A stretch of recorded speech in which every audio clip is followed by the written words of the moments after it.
sa kanang adlaw no kanang 1 year gini namo siyang sabutan prepare namo kuan magpakasal gid ni na sure na ba gyud na magpakasal.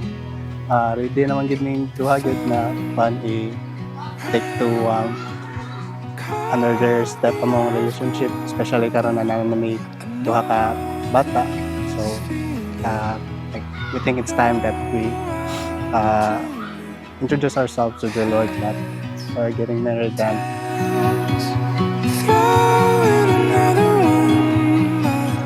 I've known its meaning all along. Dugay na ko nang gi-pray nga maabot niya na nga panahon. Sige na ko nang pangandoy, sige Ginoo nga maabot niya nga makasal mi. Sa una pa kay 9 years na rabag mi mag 9 years na mi nagpuyo. Masinabtanon kaayo, mapasayloon. Ug unsa siya pagka ayong amahan sa duha ka anak.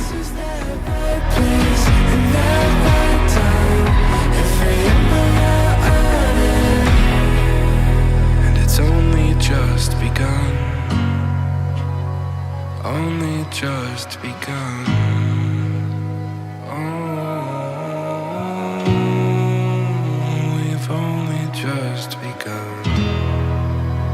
So mo to exciting nga pressure sa gamay no. Dayon ano naman gid ni. So happy ko. Happy ko sa akong Paris pod na kuan nga sa mga tanan na nambong. Salamat kayo. Salamat sa Ginoo na dayon siya. Oto na ko sayangi. Pag sige na mauyab na ko. Antod na karon naabot na mi ani na time na magpakasal na gid ni kabangan sa tong langit ng amahan ng Lord Jesus Christ. Mao naman gid ni no. Slow naman yun, daning adlaw ron. Tapos na ready na yun tanan, excited. Then, tulba agad. See you in church. Sa una pa man gid lagi na ako na pray na unta dapat ko makita ko laki nga dawat jud ko ug unsa ko ug kinsa ko. And karon finally nanagitaon. Thank you, babe. Salamat kay nagasuporta ka sa tanan akong gusto. Salamat sa gayo kay ikaw ang gihatag sa Ginoo nga para mahimong amahan sa akong duha ka anak.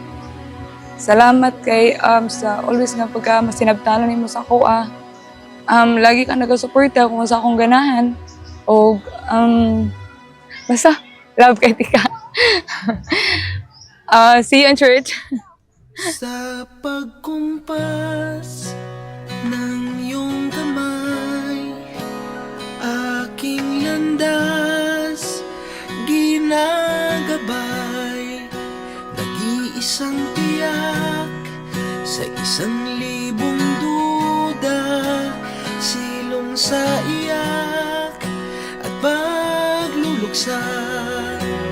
Kung puso ko ay imamapa, ikaw ang dulo, gitna at simula. Nahanap din kita, nahanap din kita.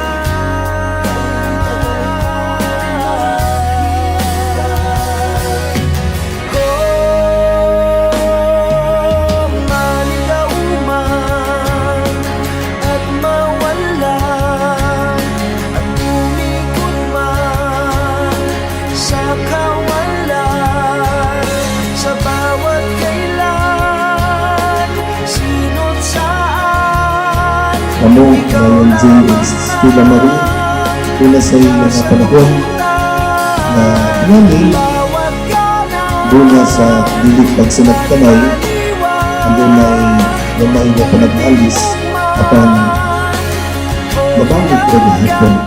Ano man, tungod kay mas nilabaw man ang gugma. Umaw nining pasabot, nining sakramento sa kabiniyuan. Na kung gusto ka malipay, ang Ginoo naa nato sa kanunay. Put God as the center of your life. Ano man, kay kuwa ang Ginoo, mauli ang panahon dinusahay mabugatan mo kung nagtunan sa sugod samahan dinhi sa kalibutan. Wa gilain nga magapalipay ka nato ang Ginoo ora. Mao na nga ato siyang tagaan po sa sakto nga panahon, sakto nga oras aron sa ingon matagaan kung kalinaw ang inyong panimuon, apil suhog ang inyong mga anak. Salamat. Salamat ko rin sisi. Timaan sa akong pagpagod o pag-uno kanina. Sa ngalan sa mahal, sa anak, at sa Espiritu Santo. Gaya na ulo. Sulog ko yung thinking. Imaan. Kaakang kalisip mo. O pagpunong ka mo. Pangalan ng mga sa anak. O sa Espiritu Santo.